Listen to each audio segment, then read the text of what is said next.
যদি কথা না শুনি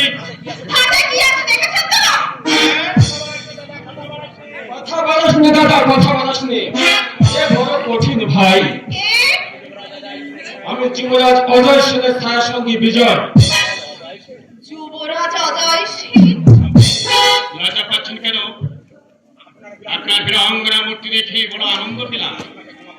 আমাকে ক্ষমা করুন যুবরাজ, আমি না জেনেই আপনার সঙ্গে দুর্ব্যবহার করেছি। আসন গ্রহণ করে আমাকে ধন্য করুন। আসন গ্রহণ করবার সময় নেই দেবী। বাংলার শান্ত কমল আকাশে আজ ধর্মের নামে চলছে অর্থাৎ বাংলার মা প্রতি মুহূর্তে মৃত্যুর প্রহর গুনছে। তাই তবে বিজ্ঞান মাত্র হতে বাংলার রাজধানী করেছে। রাজকর্মচারীরা আহ্বান জানিয়ে বলেছে, রাজসেবার মনোত্যাগ করে আপনারা ছুটে আসুন, মানে হাত তুলে রক্ষা করুন বাংলার সাজ করে। এমন উন্মাদের মতো কোথায় যাচ্ছিস দাদা? মা সারাক্ষণ তোর জন্য চোখে জল ফেলছে। চল না, সারা দিকে চল।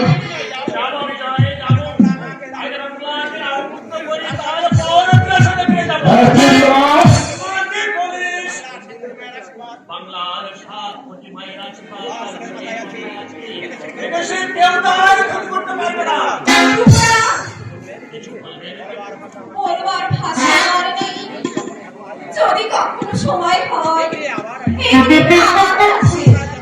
আপনার যথোচিত আতিথ্যের চেষ্টা করবো।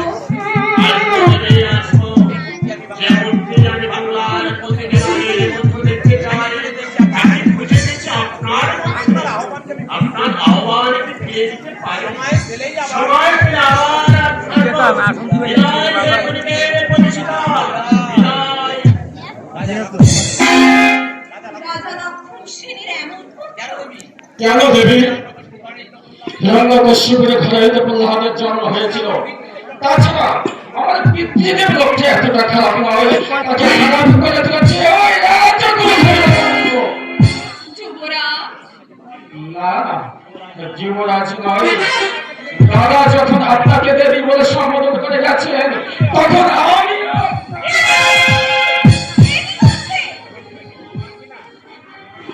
একটু বেশি বুদ্ধিমান কিনা, তাই ভবিষ্যতে যেটা করতে হবে সেটা আজ সেরে গেলাম।